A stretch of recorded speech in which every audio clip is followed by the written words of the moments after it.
El podcast librero llega gracias a Busca Libre. Todos los libros que necesitabas a solo un clic de distancia. Todos tenemos costumbres. Mi costumbre es que este espacio siempre aborde a la cultura en sus diversas formas. Y una de esas aproximaciones que tuve fue justamente con el programa Costumbres.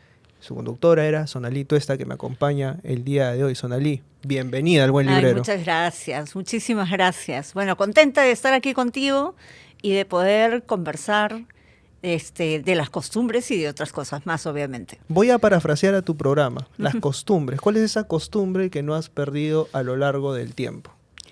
La costumbre de vincularme con la gente, ¿no? Creo que una de las cosas que más extraño del programa Costumbres es esa cercanía con la gente de diferentes comunidades. Ahora tengo la oportunidad de seguirlo haciendo, sigo en contacto con ellas, pero digamos no con tanta continuidad, ¿no? Y eso es algo que siempre quiero sentir y hacer.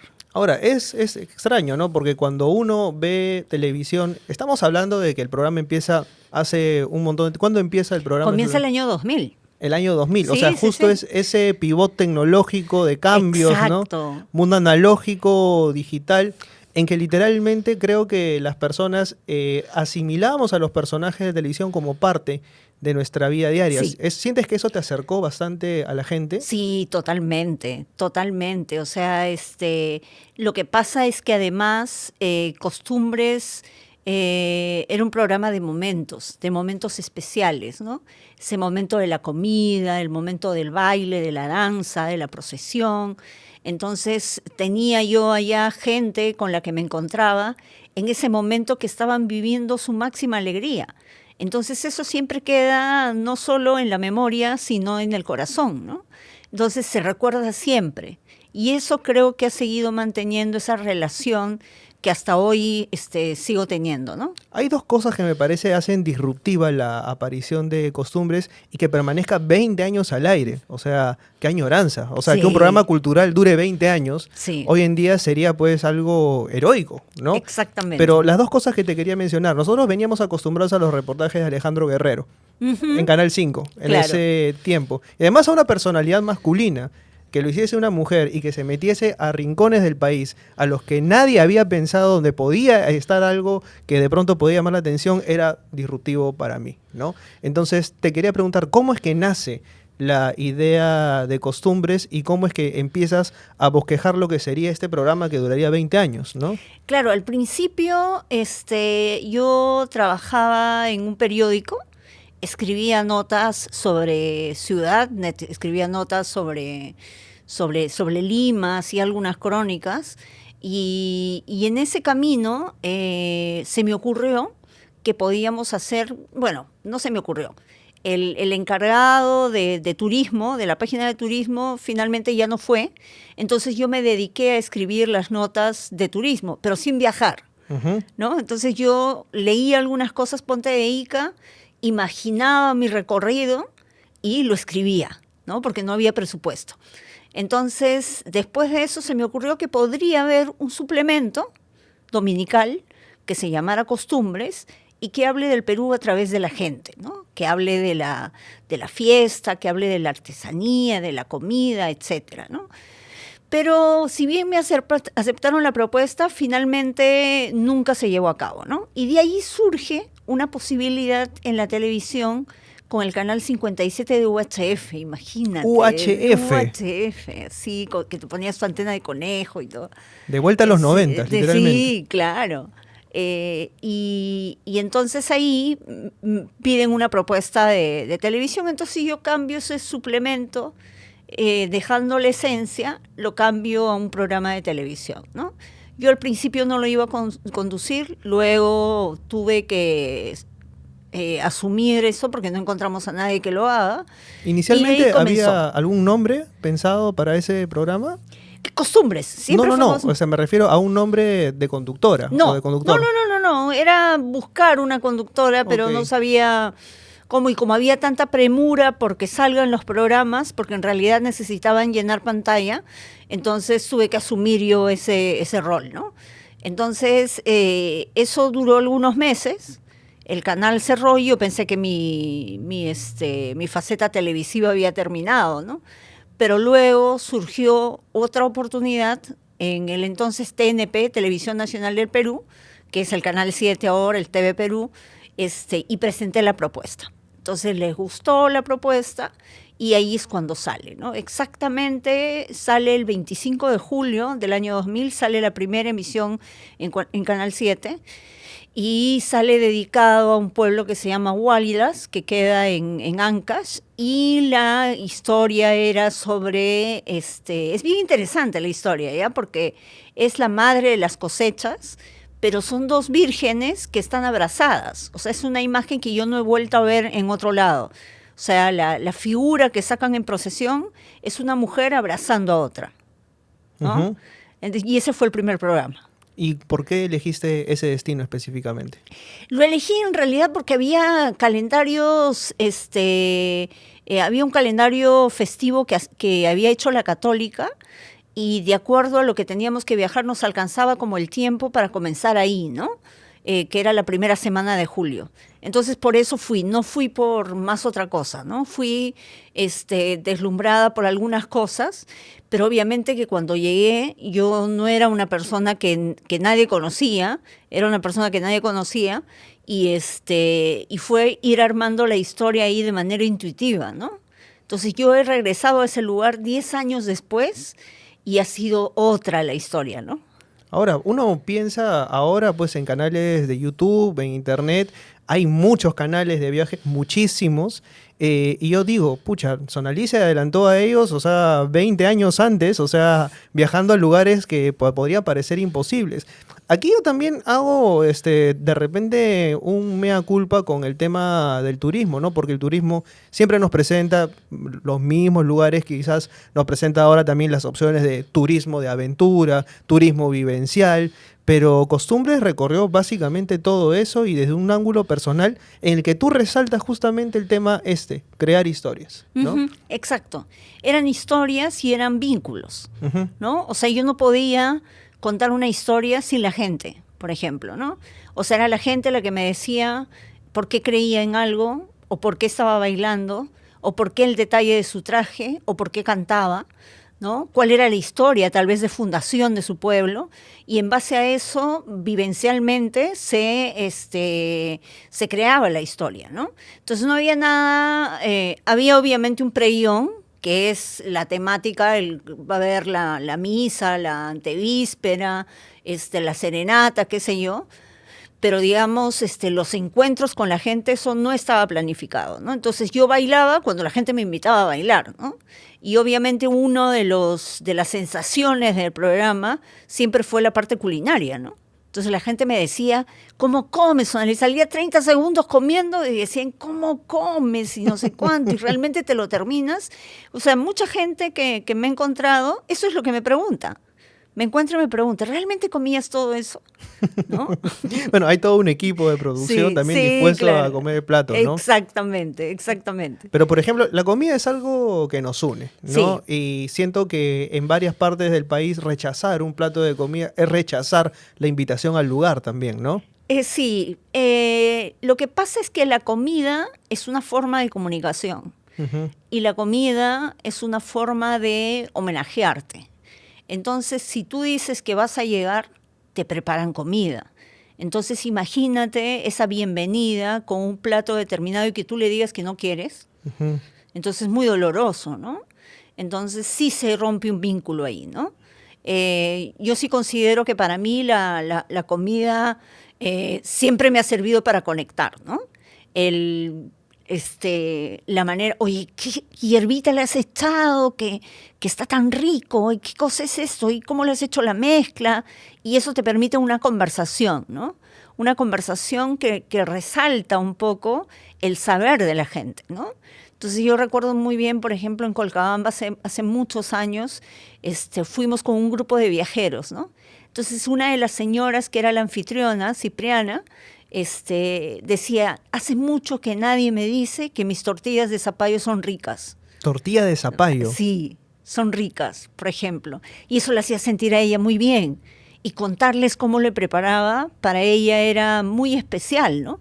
Entonces ahí se torna esa conversación intercultural tan interesante que hace sentir bien a las dos personas, y creo que de eso se trata el poder convivir entre nosotros, ¿no? O sea, has viajado por diferentes partes del país, has probado de todo, has vivido fiestas que usualmente la gente común no vive. ¿Te has dado cuenta de lo que eso significa en materia de enriquecimiento personal? Sí, obviamente, la que ha ganado ha sido yo. La gente no se imagina lo que ha hecho por mí, de verdad, en todos los momentos, ¿no? No solamente el aprendizaje que me ha dado, sino el cariño y el sostenimiento también, ¿no? Entonces, ese abrazo en el momento indicado, ese ánimo que te suelen dar, esa compañía, ha sido muy importante, ¿no? Yo creo que, siempre lo digo, ¿no? Yo, el año 2000, era una persona, y 20 años después soy otra, y considero que soy mejor, porque en el camino he ido aprendiendo y asimilando muchas cosas que me han enseñado en las comunidades, ¿no? Bueno, Borges decía, ¿no? Solamente hay un momento definitivo en la vida de todo ser humano, y es cuando el ser humano sabe por siempre y para siempre quién es. Uh-huh. Y remito esta frase por lo siguiente: siento que siempre hay un antes y un después en la vida de todo ser humano. ¿Cuál fue ese antes y el después en alguno de los viajes a los cuales tú fuiste y dijiste, bien, o sea, acá ya empezó la gente a reconocerme y la gente está valorando lo que estoy haciendo por la cultura? Tú sabes que no me di cuenta hasta que me enfermé. Ah, ok. En el año 2016 estuve muy grave, Sí, supe eso. En estado de coma, en cuidados intensivos. Y ahí me di cuenta del gran impacto que había tenido el programa y del cariño de la gente, ¿no? Entonces, era mucha gente preocupada por mí, haciendo oración en forma personal, pero también juntándose para hacer una misa, para hacer un pago, pensando en mí, ¿no? Entonces, eso lo entendí después y lo sigo entendiendo todavía, lo sigo asimilando, ¿no? Porque ha sido un proceso, o sea, el salir de todo eso no creo que solamente haya venido de una cuestión médica, sino también ha habido, creo, todo el tema de energía que es tan potente, y que ha hecho posible que yo pueda salir de eso, ¿no? Entonces ahí sí yo marco un antes del 2016 y un después del 2016, ¿no? Donde he aprendido también si bien a hacer las cosas intensamente, también a tenerme paciencia, ¿no? Y también a ver más las cosas que tengo y que he logrado que lo que no tengo y no he logrado aún, ¿no? Entonces, ese aprendizaje ha sido hermoso, ¿no? ¿Sientes que por ahí, o sea, luego de 20 años viajando prácticamente sin parar, no te diste cuenta justamente de lo que estabas haciendo? Exactamente. O sea, porque lo hacía de manera tan natural y me conectaba de manera tan natural que eso se hizo parte de lo cotidiano, ¿no? Es como cuando tú tienes al costado de tu casa una huaca, por ejemplo. Sabes que ahí está la huaca, pero cuando alguien la ve después, ¿no? La ve después o la ves en la tele y dice, oye, ¿esa era mi huaca? ¿No? Mira lo importante, lo interesante que es, ¿no? Entonces la comienzas a darte cuenta que tiene un valor más allá de lo que tú veías, ¿no? Creo que es eso, ¿no? Un poco la mirada posterior, incluso cuando dejé costumbres, ha hecho ver todo el impacto, ¿no? Porque aún ahora la gente sigue recordando el programa y me siguen preguntando cuándo vuelves, ¿no? Uh-huh. Y tú ya me hiciste spoiler, vas a tener, o sea, la oportunidad de tener un canal de YouTube y retomamos en junio. En junio. Sí. Es una exclusiva eso. Es una exclusiva, realmente. Es una exclusiva. Adelanto para los seguidores de Buen Librero y para los seguidores de Costumbres. Vuelve Costumbres también. Costumbres. Tal cual. Sí, tal cual. Como antes. Bueno, para las plataformas variaremos algunas cosas, el tiempo, por ejemplo, pero seguirá siendo la esencia, ¿no? El Perú a través de la gente. Estabas mencionando justamente ese tema de las perspectivas, ¿no? Hace un ratito, mientras estábamos elaborando el programa, estábamos armando las cámaras, hablábamos de la otredad, ¿no? O sea, hasta que nos muestran en perspectiva lo que hemos visto o lo que somos detrás de una pantalla recién nos damos cuenta, ¿no? Le decía, pucha, esta cámara me resalta todo, Sonalí me decía, sí. Me hicieron un reportaje y me di cuenta que tenía esto, lo otro. ¿Has vuelto a ver tus programas de costumbres y dices, miércoles, si voy de nuevo a este lugar, ya no haría tal cosa, haría tal otra, y de repente se quedó en solamente esa vez que fuiste y hasta ahora no regresas? No, sí me ha pasado, he visto, pero ¿sabes qué? Me gustan. Ah, ok. Me gustan. Yo generalmente cuando escribo, por ejemplo, o sea, corregimos tanto para hacer el libro, que yo, después de que ya está y me dicen ya está listo, o sea, ya va a salir de la imprenta, yo no lo vuelvo a ver más. Anoto algunas partes que tengo que leer para las presentaciones, pero de ahí no leo el libro, ¿no? Porque sé que voy a decir, pucha, aquí de repente le pude poner esta cosa y aquí le pude quitar esto de repente, ¿no? En el caso de los programas, me parece un material muy interesante, de verdad. O sea, escucho un programa y siento que aprendo, ¿no? Entonces, me parece que ese era un buen producto que podía llegar a la gente y enseñarle con cercanía las cosas de cada uno de nuestros lugares, ¿no? Eso es algo que quizás, aquí me voy a poner un poco en modo clásico tío que le dice a los jóvenes, ¿no? En mis tiempos no era así, ¿no? Siento que a mí me tocó ver una televisión que en su momento quizás no pude disfrutar y que disfruto ahora más. ¿A qué me refiero? Veo con añoranza los programas de costumbres, veo con añoranza los programas de Marco Aurelio, de Negri, dos grandes fichajes que hizo Televisión Nacional del Perú en ese tiempo, ¿no? Y veo la pantalla de hoy, o sea, la televisión de hoy, y siento de que la televisión cultural, si no está en estado de coma o está herida, está totalmente muerta y no hay nada capaz de hacerla revivir. O sea, pienso que Costumbres duró 20 años y digo, ¿sería posible que un programa cultural como Costumbres, como La Función de la Palabra, dure 20 años? ¿Cómo ves tú ese panorama? Es difícil, ¿no? Ha cambiado totalmente esa perspectiva. Yo creo erróneamente, porque te quieres alinear a una tendencia, cuando en realidad tú como canal del Estado tienes que hacer lo que los otros no hacen, ¿no? O sea, si bien te exiges agilidad y todo, porque un programa cultural no tiene por qué ser aburrido. Definitivamente Marco Aurelio no era aburrido. Y creo que muchos de los programas que salían en TV Perú no eran aburridos, pero sí tenían ese poquito más de información más allá de lo que veías, ¿no? Entonces no te pasaban solo la danza, sino te decían un poquito de esa danza para que tú también la entiendas, ¿no? Para que no seas como que esta gente no sabe ni qué está haciendo y está dando vueltas alrededor de un árbol. No están dando vueltas alrededor de un árbol. Hay una explicación para eso. Entonces yo en ese caso sí estoy de acuerdo. No estoy de acuerdo cuando se dice una imagen vale más que 1000 palabras. Yo creo que la imagen necesita también su leyenda o su poquito de explicación para entender todo el contexto, ¿no? Y yo creo que nos hemos ido al tema, estamos viendo más la forma que el fondo, ¿no? Que creo que es estas tendencias pues tiktokeras, tendencias de redes sociales que están muy bien y que hay gente que lo hace súper bien, pero creo que ese otro contenido también debería estar presente, ¿no? Claro, hay impacto, hay gancho, pero no hay profundidad. Exactamente. Y creo que ahí está justamente el detalle, ¿no? Es un dilema al que no creas, o sea, yo considero que soy todavía un adulto joven, pero choco mucho, por ejemplo, con la visión del mundo que tienen mis estudiantes, ¿no? Una visión inmediata, vacía, básicamente superficial, y cuando ya tratas de ahondar un poco más, les cuesta entrar Exacto. en ese ritmo que quizás, bueno, hasta para mí era normal. A mí me sorprende muchísimo, el otro día conversando con un amigo me decía, los profesores, por ejemplo, en la facultad ya no ponen películas, los chicos ya no aguantan ver una película. No se puede creer. no aguantan ver una película en clase.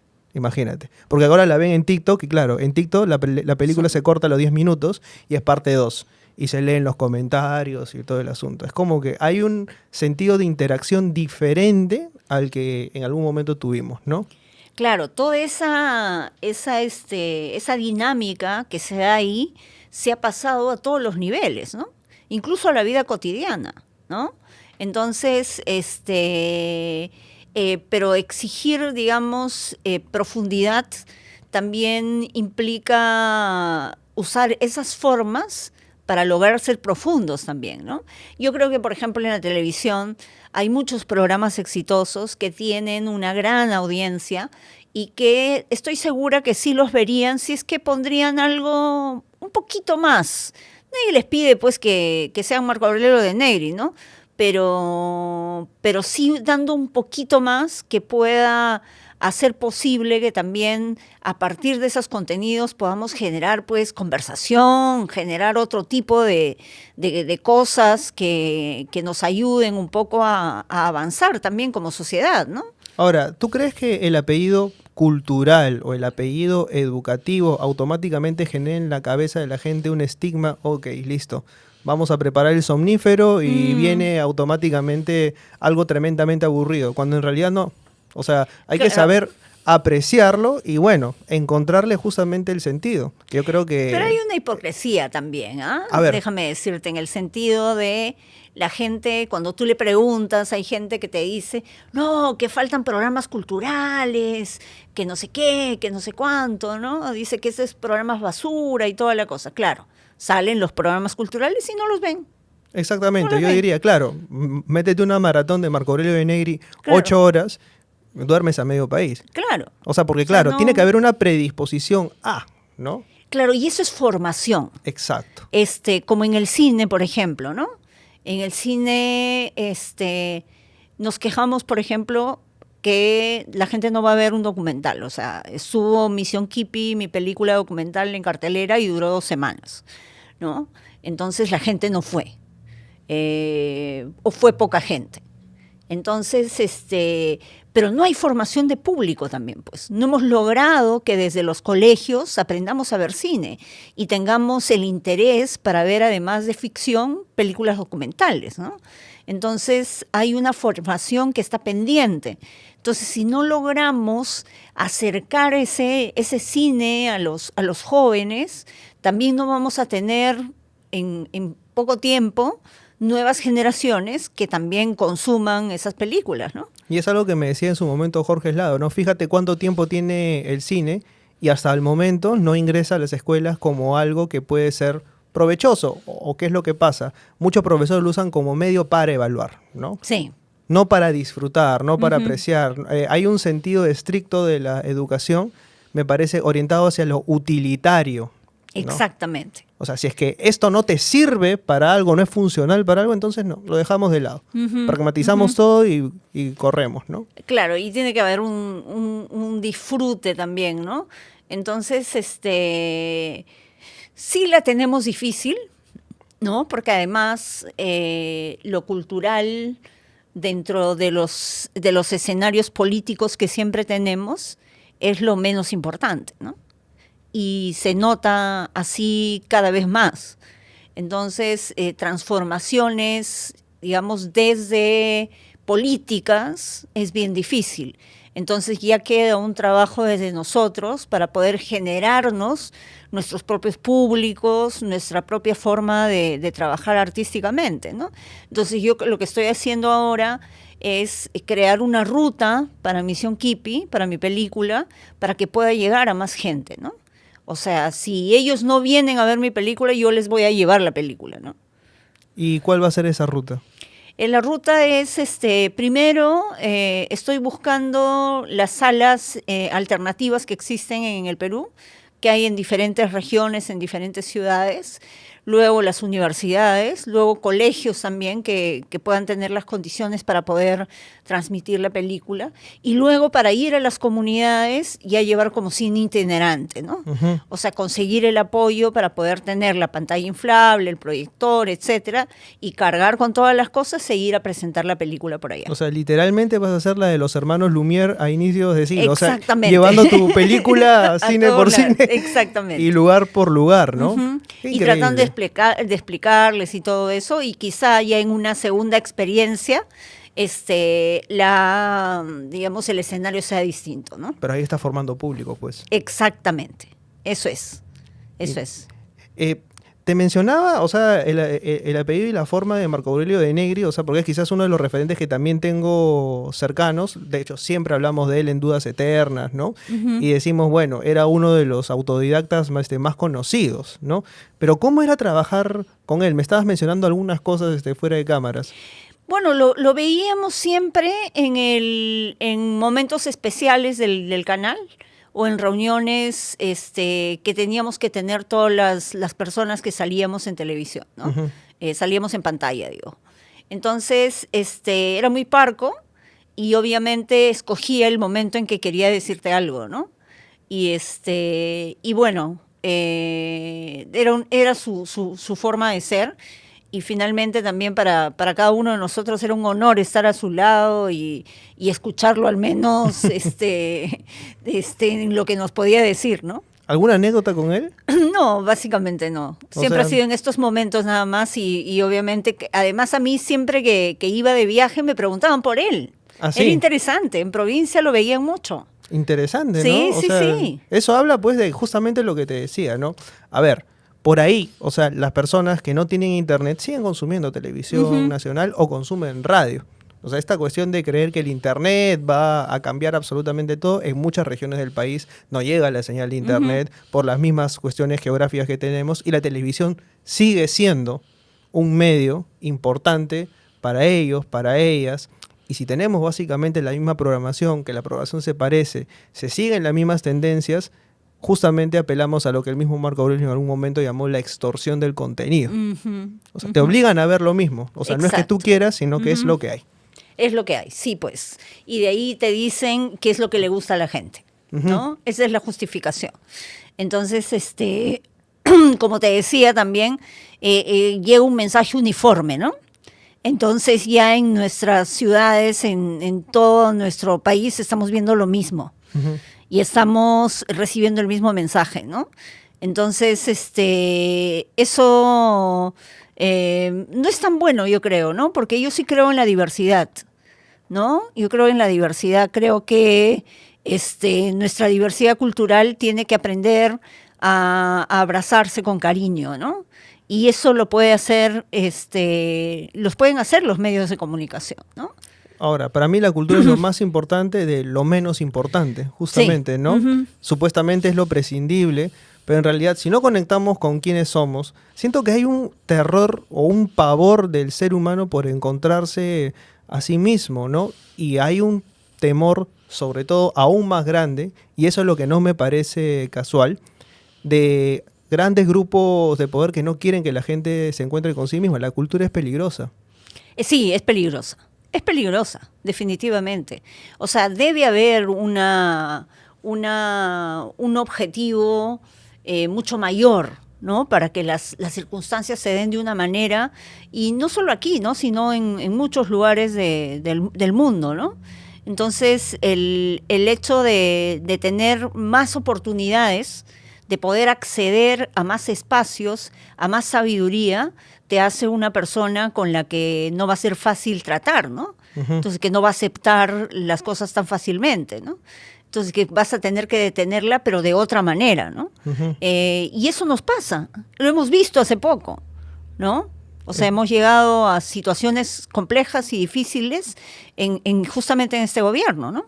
Tremendas, ¿no? Y claro, evidentemente, los hechos son unos, las interpretaciones que les damos son otras. Claro, si decimos que hubo tanta cantidad de muertos, no estamos faltando a la verdad. Hubo esa... La forma en cómo murieron es lo que podemos discutir.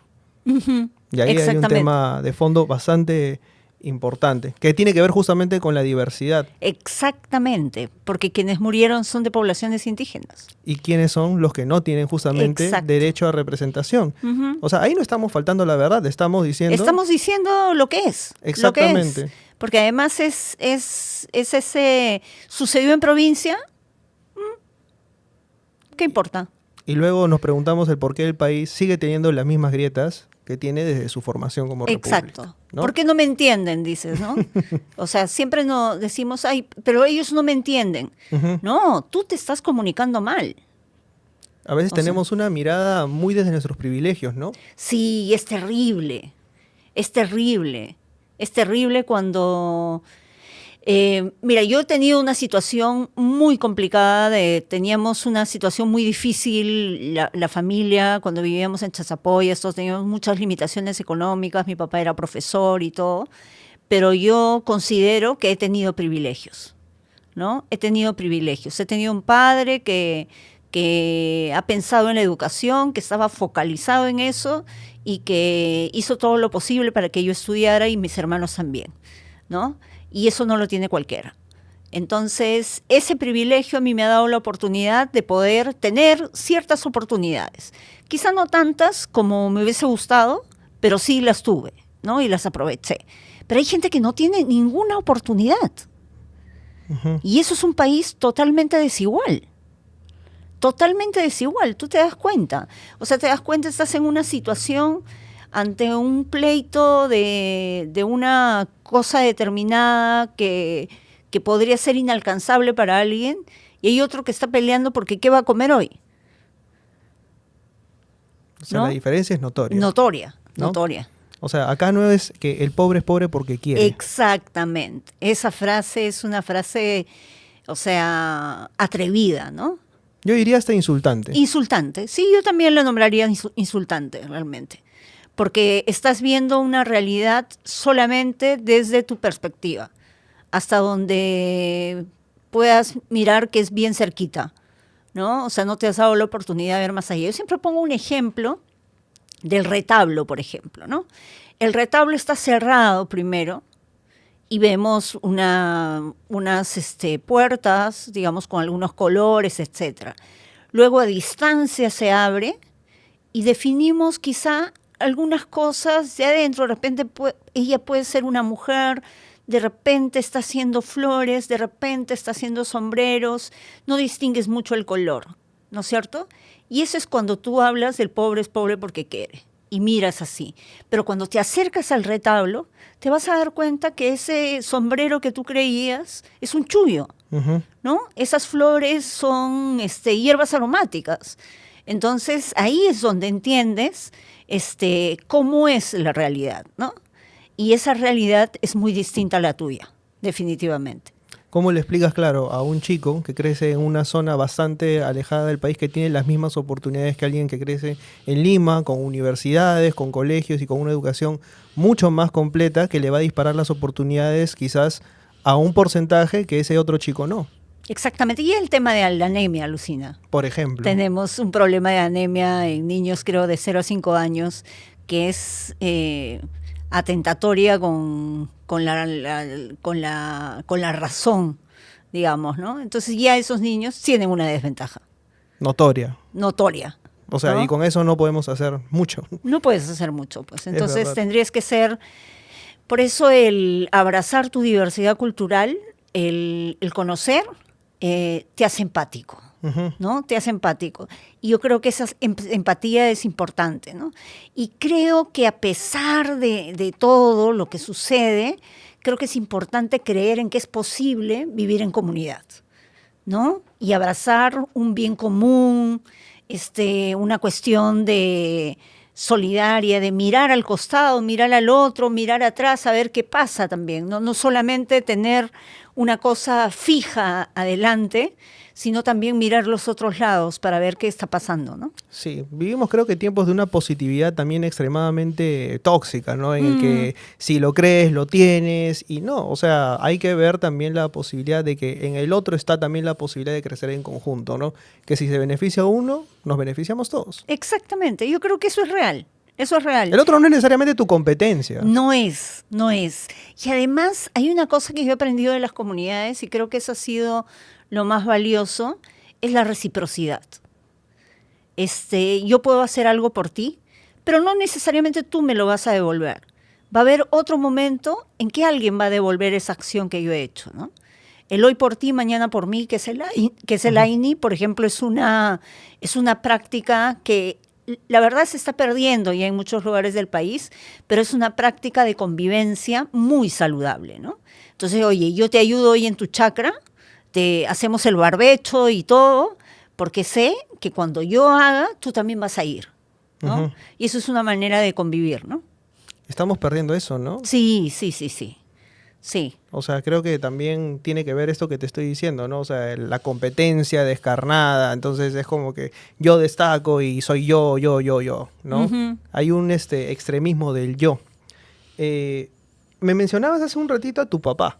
Uh-huh. Y lo mencionabas también en un documental que te hace la Universidad de Lima dedicado a personajes del Bicentenario, ¿no? Y mencionabas que él justamente no estableció roles de género necesariamente, o sea, porque tú eres mujer, vas a lavar los platos, vas a planchar, vas a cocinar, sino que decía, no, tú ándale, dedícate a lo uh-huh. tuyo, nosotros como que aquí nos encargamos de esto. Exactamente, siempre fue así, uh-huh. Siempre fue así, ¿no?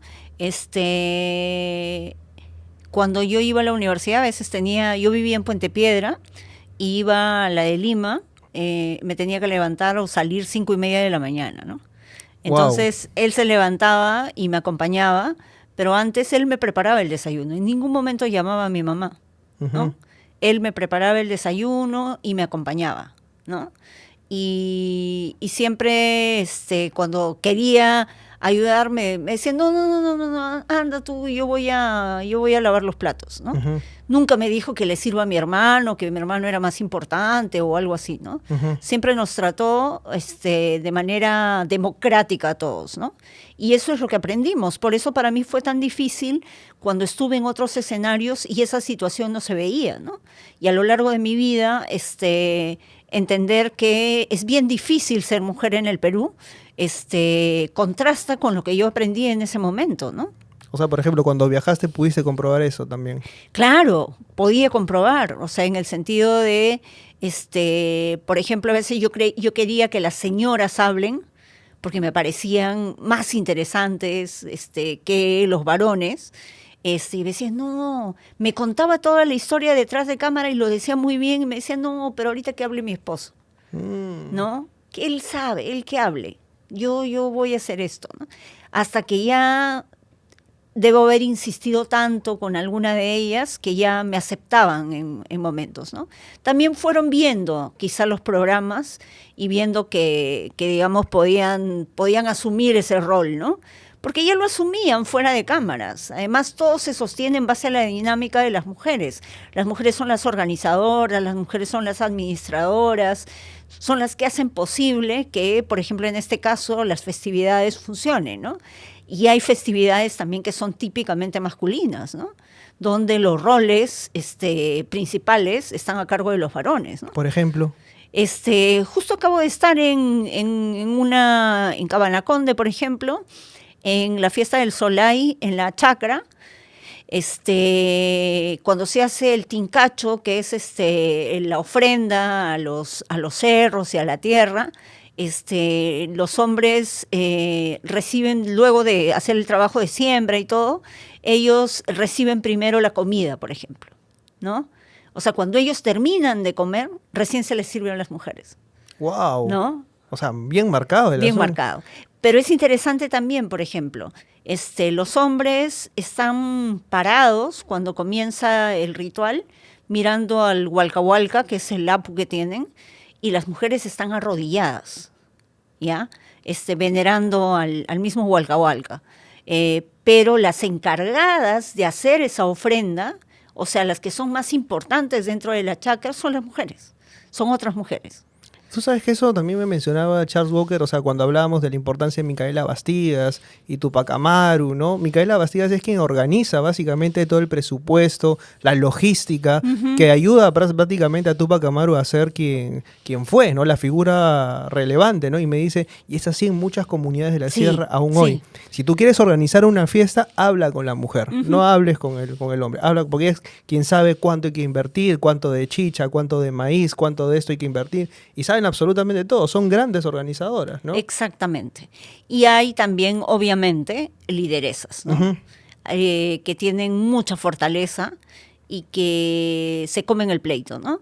O sea, que lideran a su comunidad y que buscan seguir aprendiendo para regresar y enseñar en su comunidad, ¿no? Por eso yo siempre digo que cuando tú le das un aprendizaje a una mujer, no le estás dando a ella sola, estás dando a un grupo de gente, porque ella va a volver a enseñar a su gente, ¿no? Y eso es transformador, ¿no? Eso sí, conozco también muchas mujeres de ese tipo que realmente se las ingenian para cumplir, ¿no? Porque lamentablemente nosotras tenemos que cumplir ciertas cosas que se han diagramado sin que nosotras nos enteremos, ¿no?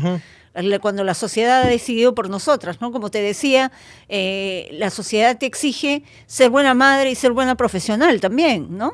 Entonces es como complejo irte quitando eso para ser realmente lo que quieres ser, ¿no? Ahora, el mundo se está cuestionando justamente ahora, y en determinados lugares, no en todos, o sea, justamente los roles de género, ¿no? Por ahí, la mujer tiene que ser buena madre, pero el tema de ser buen padre, o sea, no es como que, o sea, basta con que proveas y listo. Exactamente. Y no creo que pase necesariamente por eso. Tú me contaste, o sea, que por ejemplo, durante estos 20 años que duró Costumbres, viajaste con tu hijo. Sí, tenías viajé. Muy marcado el hecho de decir, Sí. ¿y cómo haces para ser buena madre? Exactamente. Si estás todo el día trabajando, pues tengo que trabajar, viejo. Sí, Si no, ¿cómo hacemos? claro, exacto. ¿Tienes pena cuando dejas a tus hijos? ¿No? ¿Cómo los dejas? Los dejas. O sea, ¿no? relacionado al Como abandono, si yo les ¿no? dejaría en medio de la pista, ¿no? Claro. En algún lugar peligroso y todo eso, ¿no? Y más allá de eso hay toda una logística que se tiene que armar, ¿no? Yo tenía que armar una logística, armar un menú toda la semana, ver cuestión de qué necesidades tenían, si había un trabajo, si había un cumpleaños, dejar el regalo y todo lo que sea necesario cuando me iba, ¿no? Y tener la posibilidad de que se puedan comunicar conmigo en cualquier momento, ¿no? De estar pendiente, oye, ya a las 5 de la tarde ya llego a la casa, voy a llamar, o ha salido y me tiene que llamar cuando regrese, etcétera. O sea, toda una dinámica, ¿no? Toda una logística. Y no podía estar tan tranquila a pesar de que dejaba con una persona súper responsable que había demostrado que hacerse cargo de ellos era una capa, ¿no? Entonces, igual dentro tuyo hay una cuestión que también te acusa, ¿no? La culpa, ¿no? Yo he tratado toda mi vida de desprenderme de eso, ¿no? Y a veces me encuentro con cosas que pensaba que ya no sentía y que de nuevo aparecen, ¿no? Por ejemplo. Por ejemplo, el hecho de, oye, debí estar ahí, ¿no? ¿No? Debí levantarme más temprano, hacer más rápido el trabajo y debí haber ido a recogerlo si era un momento especial, etcétera, ¿no? Pero no llegué, pues, ¿no? Estaba muy cansada, ¿no? Y eso de entender que estaba muy cansada también ha sido todo un proceso, ¿no? No, me imagino, un proceso de asumirte a ti misma también en un rol, o sea que evidentemente hay cosas que escapan de ti. Exactamente. O sea, hay cosas que no pasan por ti. O sea, ¿qué pasa, por ejemplo, para nadie es ninguna novedad que en el Perú tenemos una deficiencia enorme en tema de carreteras para llegar a determinados lugares? ¿Qué pasa si justo cae el huaico que te tapa la carretera y te impide salir de algún lugar, ¿no? Exacto. O sea, tú no calculas, o sea, tú no le decías a Lapu, hoy día, ¿sabes qué? No, no mandes barro ni tierra, por favor. Por favor. Pero a veces te escuchan, ¿no?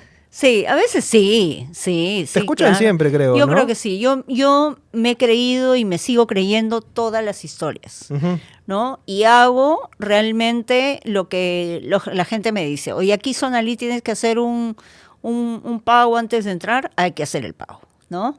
Tienes que tener tu hojita de coca aquí, tengamos la hojita de coca, ¿no? O sea, ten cuidado y no vayas por ahí, no voy por ahí, ¿no? Siempre tienes que andar con uno del lugar, con alguno del lugar siempre estoy andando, ¿no? Entonces, eso también es tener armonía con la propia vivencia que tiene cada poblador en su zona, ¿no? Pero me parece bien interesante llegar a ese tema, porque has recorrido tantos lugares con diversos creencias, sincretismos religiosos. ¿Te has topado en algún momento con algo que tú dices, ya, esto está fuera de este mundo y esto como que acá no quiero entrar? No, la verdad, ¿ah? Bueno, solo una vez que no me dejaron ir a un pago especial que se hacía para traer el agua desde la altura, para soltar el agua. ¿En dónde era? Me dijeron, creo que era en Laraos, en Yauyos. No me dejaron ir porque decía que las mujeres no pueden participar y que si van, ¿no? Que si van, el pueblo no va a tener agua. Entonces, ya una cosa es que no hagas que algo te pase a ti, pero otra cosa es ya que le pase al pueblo por algo que tú has desobedecido, ¿no? Entonces te frenaste. Me frené. Ahí sí, solamente mandé al camarógrafo, claro que no entiendo que después lo vi igual yo, pero por la tele, pero... El camarógrafo igual sí fue. Igual sí fue. ¿Y en qué consistía hacer ese pago? De que se puede saber. En realidad lo llaman ancuyo. Ponen frutas, ponen una suerte de claveles, etcétera, para pedirle permiso al agua para que puedan soltarla y pueda llegar, digamos, a los diferentes canales, ¿no? Uh-huh. Entonces hacen una ceremonia muy especial, ¿no? Muy íntima, ¿no? Todos son varones. Uh-huh. Todos son varones. ¿Y ¿ha habido el caso en el que es al inverso, o sea, en que la mujer sea protagonista de algún tipo de ritual o algo? Sí, estas mujeres que te digo que hacen el Mujutincay, uh-huh, estas que te hablaba de Arequipa, sí son mujeres.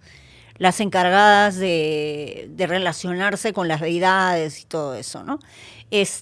Pero la mayoría, en muchos casos del país, son hombres, ¿no? El Yatiri es hombre, el Paco también, uh-huh, ¿no? Entonces, en lugares específicos, por ejemplo, en este caso Arequipa, sí son mujeres. Ahora, son tradiciones milenarias, ¿no? O milenarias. sea, tú no les vas a cuestionar ahí algo. No, claro, no. Además, es bien interesante, ¿no? Porque la mesa ritual tiene que estar mirando hacia el este, que es por donde sale el sol, por ejemplo, ¿no? Entonces, que los varones tienen que mirar al Hualcahualca, porque dice que descienden del Hualcahualca, ¿no? Y el Hualcahualca les da el agua para que sobrevivan. Entonces, tiene sentido. Uh-huh. Tiene mucho sentido, ¿no? Entonces, ¿por qué no creerles? Claro. O sea, ¿por qué cuestionar eso? ¿Por qué cuestionar eso? Durante tiempo ha funcionado y que además está bien construido porque tiene sentido. Tiene totalmente sentido. Ahora, estar dentro de la experiencia misma también te da una mística especial, ¿no? Por supuesto, conoces más, ¿no? Porque si trabajarías un texto, por ejemplo, uh-huh, estás escribiendo una crónica y no estás ahí, bien difícil que la escribas, ¿sí? Yo al menos no podría. ¿Podrías volver a hacer lo que hacías en algún momento de escribir sobre lugares a los que todavía no ibas? Sí. Oye, tengo un libro que se llama Costumbres, el verdadero espíritu de los peruanos, donde tengo 10 historias, uh-huh, 10 crónicas. Lo que pasa es que yo escribo, ¿cómo la definiría la escritura? Una escritura fragmentada, ¿no? Entonces, de un escenario me voy a otro. Y es bastante visual, ¿no? Para que la gente se pueda imaginar lo que les estoy contando. Claro, la tele ya te muestra cómo es, ¿no? Entonces tu lenguaje, digamos, de off tiene que ser como más profundo, dar un poco de información más allá de lo que están viendo, trampa, ¿no? Porque tú tienes un pasado que te ayuda, pues, has hecho poesía. Sí, exactamente. Ya, pues sí, o sea, es más fácil, claro. A ver, claro, si es que tú vas de la poesía a la narrativa, tienes las imágenes ahí. Sí. De la narrativa a la poesía, más bien si hay un cambio ahí importante, pues, ¿no? Uh-huh. Uh-huh. ¿Cómo fue ese pasado tuyo como poeta? Bueno, la poesía me ayudó a encontrar mi espacio en la Universidad de Lima, ¿no? Uh-huh. Encontré el taller de poesía. Yo ya escribía hace mucho tiempo y ahí encontré gente como yo, ¿no? Gente que también estaba pensando en literatura, que leía, que escribía, y ahí nos juntamos, ¿no? Y comenzamos a escribir. Entonces, luego de eso, de ese paso por ahí, y después de estar en recitales, porque había mucho movimiento artístico, poético en los 90, saqué mi primer libro, mi primer poemario, que se llama El secreto de los achapullos. Ah, mira. Uh-huh. O sea que literalmente es una fusión con todo lo que vendrías a hacer después también, ¿no? También. Yo creo que fue eso, ¿no? El secreto de los achapullos me ayudó a afirmarme como descendiente de los achapullos, como hija de Amazonas, ¿no? Un poco afirmar mi identidad. Creo que eso me ayudó ese libro, ¿no?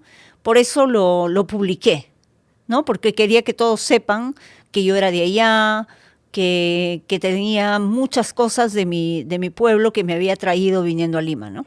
Ahora, evidentemente tú tienes una raíz, me dices, de la sierra, de la selva, de este pueblo cuyo nombre era Lamut, ¿no? Pero ¿no sientes que también eres un poco de todas las partes? O sea, porque al haber viajado tanto, me imagino que algo te llevas de cada lugar. Sí, claro, sí. O sea, hay lugares en los que considero que añoro muchísimo, ¿no? Que añoro muchísimo. Por ejemplo, la Granja Porcón en Cajamarca, que es una experiencia maravillosa ahí, ¿no? Son mis amigos los que administran eso y de verdad que siempre ha sido maravilloso estar ahí, ¿no? Después la playa Chifrón, que es una zona muy bonita de turismo vivencial allá en Puno también, ¿no? Que también he sido muy feliz ahí, ¿no? Tiene una hermosa vista del lago Titicaca. Y obviamente mi tierra, muchos lugares de mi tierra que de verdad también son una emoción volver, reencontrarme con la gente, ¿no? Porque es una gente muy especial, ¿no? ¿Y no te ha dado ese bichito por decir, acá me quedaría a vivir un ratito? Sí, claro. Yo considero que en algún momento me voy a ir. Uh-huh. Sí, me voy a ir, quiero irme y quiero algún día tener mi bodega de vino. Ah, bueno, compartimos el mismo sueño, ¿ah? ¿Eh? Sí. Compartimos el mismo sueño. Siento que el vino es eso de que aquí en el Perú podría explotar muchísimo más. Sí. Si se trabaja adecuadamente. Exactamente. ¿No? Exactamente. Bueno, tenemos los valles del Lunahuaná y además y todo lo demás, ¿no? que despiertes y estés catando tu propio vino, ¿no? Viendo cuándo es el que sale el mejor. Bueno, despertar es un decir porque creo que terminaría más dormido que, que despierto, ¿no? En una ensoñación un poco... Exacto, no, sería una eterna ensoñación. Que navegas en vez de ríos, mares, ¿no? De alcohol, ¿no? Estaría bueno. ¿Qué se viene para Sonalí en los próximos meses, días? ¿Y cómo imaginas, o sea, un eventual retiro? ¿A dónde te irías a vivir eventualmente? Ay, de verdad que me iría a mi tierra. ¿A Lamut? ¿Ya? Sí, me iría a Lamut, ¿no? Hay bonitos espacios por ahí, de verdad, con la naturaleza es hermosa, el lugar es lindo, ¿no? Y se puede, y la tranquilidad sobre todo, ¿no? Creo que para que vayas a escribir, a crear algo, es un lugar perfecto, ¿no? O sea, de verdad que ahí estarías súper, súper bien, ¿no? Bueno, ¿y qué viene? Ahorita estoy, como te digo, acercando la película a la gente, Misión Kipi. Me estoy yendo a París, al Festival de Cine Peruano en París, donde se va a presentar la película. Y después estoy el 2 de mayo, estoy en Huaraz, porque vamos a cerrar con la película el Festival de Cine de Ancash, ¿no? Posiblemente a mediados de mayo nos vayamos a Moyobamba, donde también se va a presentar la película, y estamos coordinando para que se presente también en Cajamarca y en Huancavelica, ¿no? La idea es, como te decía, es ir gestionando con las salas alternativas que existen en nuestro país y luego explorar universidades y colegios, ¿no? Bueno, con esa agenda apretadísima, para mí ha sido un gusto que hayas venido a gracias. Este programa. Ha sido un gusto hablar contigo. Y agradecerte nuevamente por tantas horas de buena información, de tan interesantes viajes, y creo que es algo que la audiencia del Buen Librero sabrá apreciar. Gracias por venir, Sonalí. No, gracias a ti, de verdad ha sido un gusto. Nos vemos la próxima semana a la misma hora por el mismo canal, lamentablemente para muchos con el mismo conductor, y se viene también una nueva edición de La Mesa. Atentos.